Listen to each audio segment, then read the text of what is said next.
नमस्कार दोस्तों, कैसे हैं आप सब। आशा करता हूं कि आप सब बहुत अच्छे होंगे। मेरा नाम है अविनाश सिंह। स्वागत है आपका स्टडी बडी में। तो दोस्तों, आज जो हम टॉपिक डिस्कस करने वाले हैं वो UPSC preliminary examination point of view से बहुत ज्यादा इंपॉर्टेंट है। और जैसा कि आप लोग जानते हैं कि यूपीएससी प्रीलिमिनरी एग्जामिनेशन 5 महीने आगे बढ़ चुका है और वो अक्टूबर में होने वाला है। तो यूपीएससी प्री 10 अक्टूबर को होने वाला है। तो इस चीज को ध्यान में रखते हुए आप लोगों को यूपीएससी की तैयारी करनी है, इस बार प्री की तैयारी करनी है और जो आप पहले पढ़ चुके हैं उसका रिवीजन भी आप लोग करते रहिएगा। साथ ही जो अभी के करंट अफेयर्स आ रहे हैं इन 5 महीनों में उसकी भी तैयारी करनी जरूरी है। तो अभी जो न्यूज सामने art and culture point of view से बहुत ज्यादा इंपॉर्टेंट है और वो इसलिए क्योंकि वो न्यूज है कि इंडिया के 6 साइट्स को यूनेस्को वर्ल्ड हेरिटेज साइट्स में ऐड किया गया है। तो उन साइट्स के नाम हम आप लोगों को अभी बता देते हैं।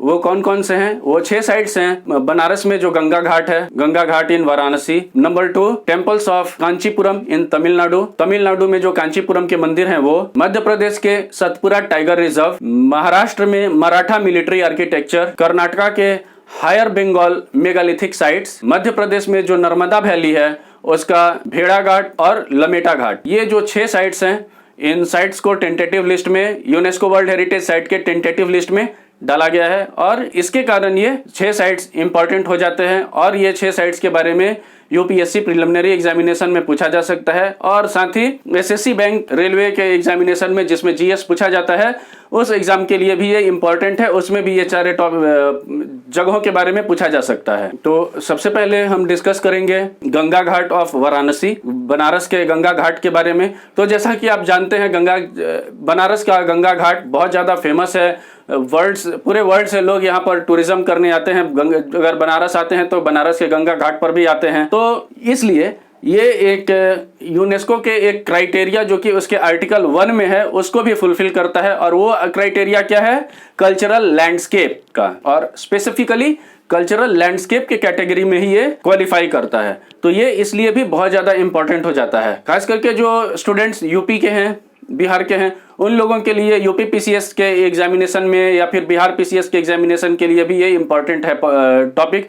तो गंगा घाट और वाराणसी को आप लोग याद रखिएगा और इसको क्यों डाला गया है वर्ल्ड हेरिटेज साइट के लिस्ट में उसको याद रखिएगा। और ये article 1 of the convention of UNESCO world heritage site से लिया गया है, मतलब आर्टिकल 1, इसको भी याद रखना है। और ये एसोसिएटेड है किस चीज से कि किस तरह से बनारस वाले एरिया में या फिर जो गंगा के किनारे जो एरिया है उसका किस तरह से कल्चरल डेवलपमेंट हुआ है। ट्रेडिशनली भी इसमें डेवलपमेंट हो चुका है ऑलरेडी और ये अभी भी डेवलपमेंट चलते आ रहा है, इसमें डेवलपमेंट हो रहा है, ये डेवलपमेंट रुका नहीं है।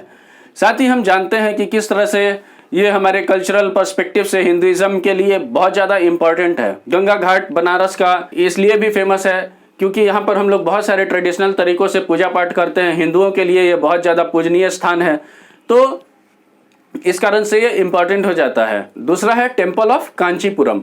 टेम्पल ऑफ कांचीपुरम क्या है कि ये स्पिरिचुअलिटी के लिए फेमस है। यहाँ पर लोग पूजा करने आते हैं, प्लस अपनी सुंदरता के लिए।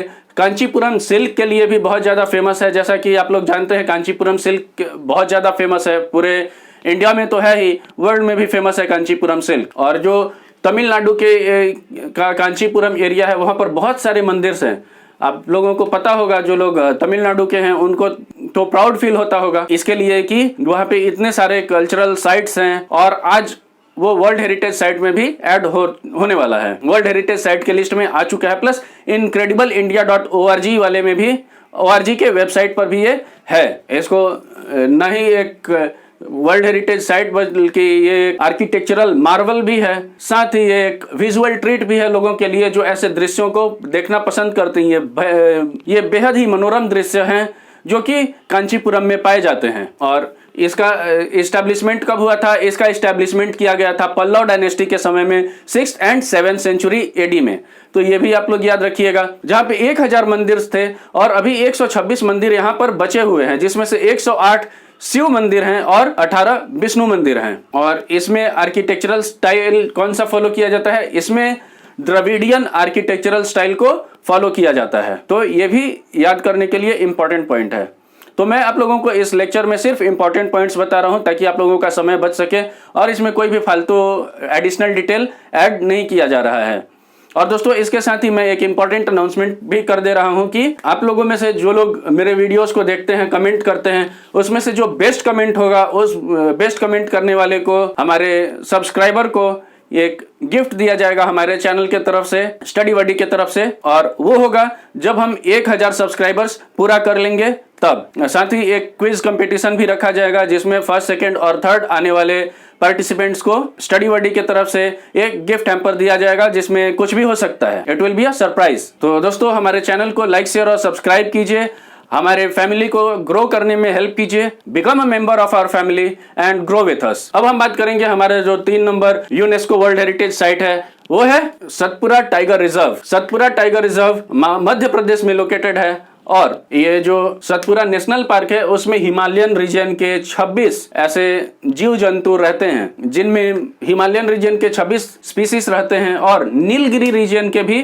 42 स्पीसीज उसमें रहते हैं। साथ ही ये भारत का सबसे बड़ा टाइगर रिजर्व है, यहाँ पर सबसे ज्यादा टाइगर्स पाए जाते हैं। और मध्य प्रदेश के सतपुरा नेशनल पार्क में 50 रॉक शेल्टर्स हैं। ऐसे 50 रॉक शेल्टर्स हैं जिसमें कि पेंटिंग्स पाई जाती हैं। वो पेंटिंग्स जो कि 1500 से 10,000 साल पुराने पेंटिंग्स हैं वो। तो आप समझ सकते हैं कि वो आर्ट एंड कल्चर के पॉइंट ऑफ व्यू से कितना ज्यादा इंपॉर्टेंट है, हमारे कल्चर से रिलेटेड है, हमारे देश के आर्किटेक्चर से रिलेटेड है। और इससे यह भी पता चलता है कि हमारे देश का आर्किटेक्चरल स्टाइल उस समय कितना ज्यादा उन्नत था। फोर्थ है मराठा मिलिट्री आर्किटेक्चर, जो कि महाराष्ट्र में पाया जाता है। मराठाओं के वीरता से तो आप सभी परिचित होंगे, जिसमें सबसे अग्रणी नाम आता है वीर शिवाजी का, जो कि हिंदुत्व के सबसे अग्रणी सेनानी थे और साथ ही उन्होंने मुगलों की कमर तोड़कर रख दी थी। उनकी छापामार युद्ध नीति बहुत ज्यादा फेमस है और आज भी उसको अप्लाई किया जाता है बहुत सारे ऐसे एरियाज में जहाँ पे नक्सली एरिया में। और नक्सली भी आजकल ये गुरिल्ला वॉरफेयर की टेक्निक को यूज करते हैं। तो इससे आप समझ सकते हैं कि इनका जो टेक्निक था गुरिल्ला वॉरफेयर का, वो कितना ज्यादा एडवांस था और इससे दुश्मनों के ऊपर अगर हमला किया जाता था तो ये कितना खतरनाक हो सकता था। तो हम बात करेंगे मराठा मिलिट्री आर्किटेक्चर के बारे में। तो छत्रपति शिवाजी के समय के ऐसे 12 फोर्ट्स अभी महाराष्ट्र में पाए जाते हैं जो कि 17th सेंचुरी के हैं और इसलिए ये बहुत ज़्यादा इंपॉर्टेंट भी है। और इनमें से ये सारे फोर्ट्स के नाम हम आप लोगों को बता दें, जिसमें से सबसे पहला आता है शिवनेरी फोर्ट, जो कि शिवाजी महाराज, छत्रपति शिवाजी महाराज का बर्थ प्लेस भी था। उसके बाद है रायगढ़ फोर्ट, जो जहां पर शिवाजी महाराज का कोरोनेशन हुआ था, जहां पर उनको महाराज की उपाधि दी गई थी, वहां पर उनका राज तिलक हुआ था। तीसरा है तोरना फोर्ट, जो कि मराठा एम्पायर का फर्स्ट फोर्ट था। उसके बाद है राजगढ़, सलहेर मुल्हेर, पन्हाला, प्रतापगढ़, लोहागढ़, सिंधु दुर्ग, पद्म दुर्ग, जिसको कासा भी कहा जाता है, विजय दुर्ग और कोलाबा। और इससे हम लोगों को पता चलता है कि महाराज शिवाजी ने किस तरह से हिली एरिया में और समुद्र के किनारे का जो लैंडस्केप है उसको यूज करके एक आउटस्टैंडिंग फोर्ट बनाया था, जो कि एकदम यूनिवर्सल वैल्यू का फोर्ट है। ये न ही सिर्फ भारत के लिए इस तरह से इंपॉर्टेंट है, ये पूरा यूनिवर्सल वैल्यू का फोर्ट है। तो आप सोच सकते हैं कि उस समय के महाराज शिवाजी का सोच कहां तक जाता था। अब इसमें क्या कहा जाए, हमारे देश में कुछ जयचंद जैसे लोग हैं, कुछ गद्दार हैं, जिनके कारण हमारा देश आगे नहीं बढ़ पाता है। अगर ये गद्दार नहीं होते तो हमारा देश गुलाम भी नहीं हुआ होता। यह सोच के बहुत ज्यादा दुख होता है। लेकिन खैर, ये सांपों की बस्ती है और सांपों की बस्ती में पता नहीं कौन सांप कहाँ छुपा हुआ हो, इसीलिए आया होगा ये मुहावरा, आस्तीन का सांप। वैसे आस्तीन के सांप बहुत हैं इस दुनिया में, जो आपके साथ भी रहते हैं और आपको पता भी नहीं चलता है, और जब मौका मिलता है तब डस के निकल जाते हैं। खैर, this things apart, let's discuss number 5, megalithic site of higher Bengal. तो हमारा जो 5th UNESCO world heritage site है वो है megalithic site of higher Bengal. ये जो मेगालिथिक साइट है ये 2800 साल पुराना है और ये कर्नाटका में पाया जाता है। ये दुनिया का वन ऑफ द लार्जेस्ट, मतलब दुनिया का एक लार्जेस्ट प्री हिस्टोरिकल साइट्स में से एक है। और यहाँ पर ऐसे मॉन्यूमेंट्स पाए जाते हैं जहाँ पर फ्यूनरल्स हुआ करता था। फ्यूनरल्स मतलब श्राद्ध वगैरह। और यहाँ पर जो ग्रेनाइट के मॉन्यूमेंट हैं वो बरियल ग्राउंड से, जहाँ पर दफनाया जाता था लोगों को। और ये क्योंकि यहाँ पे बहुत सारा नियोलिथिक मॉन्यूमेंट्स है, इसी के लिए इसको यूनेस्को वर्ल्ड हेरिटेज साइट के लिस्ट में डाला गया था। 6 नंबर पर है भेड़ा घाट, लमेटा घाट, नर्मदा वैली में, जबलपुर में। भेड़ा घाट को भारत का ग्रैंड कैनियन भी बोला जाता है। वैसे ग्रैंड कैनियन कहाँ पाया जाता है ये हमको आप कमेंट सेक्शन में बताइएगा, और बताने वाले को मिलेगा एक सरप्राइज गिफ्ट। जो सबसे पहले बताएगा, भेड़ा घाट जबलपुर से 25 किलोमीटर की दूरी पर है। इसे वहाँ के मार्बल रॉक्स के बारे में इसे वहाँ के मार्बल रॉक्स के कारण जाना जाता है। और यही नहीं, वो मार्बल रॉक्स के बहुत सारे मॉर्फोलॉजिकल फॉर्म्स भी हैं। और जो नर्मदा रिवर है वहाँ पर गॉर्जेस के थ्रू फ्लो करती है। गॉर्ज मतलब क्या होता है, ये आप लोगों को हम एक स्पेशल लेक्चर में एक्सप्लेन कर देंगे। ओके, इसके साथ ही नर्मदा वैली में बहुत सारे डायनासोर्स के भी फॉसिल्स पाए गए हैं, पर्टिकुलरली भेड़ा घाट और लमेटा घाट वाले एरिया में। और ये पाया गया था 1828 में, सबसे पहला डायनासोर का अस्थि फॉसिल्स पाया गया था वहाँ पे, और इसे खोजा था विलियम स्लीमैन ने। ठीक है, ये विलियम स्लीमैन याद रखिएगा, ये एग्जाम में पूछा जा सकता है कि इंडिया में नर्मदा वैली में सबसे पहला जो डायनासोर का फॉसिल खोजा गया था वो किसके द्वारा खोजा गया था, तो इसका आंसर होगा विलियम स्लीमैन। तो दोस्तों, ये था हमारा आज का लेक्चर। अगर आप लोगों को ये लेक्चर पसंद आया हो तो हमारे चैनल को लाइक, शेयर और सब्सक्राइब कीजिए। मिलते हैं अगले लेक्चर में, तब तक के लिए stay happy, stay safe and keep watching study buddy. Thank you for watching study buddy.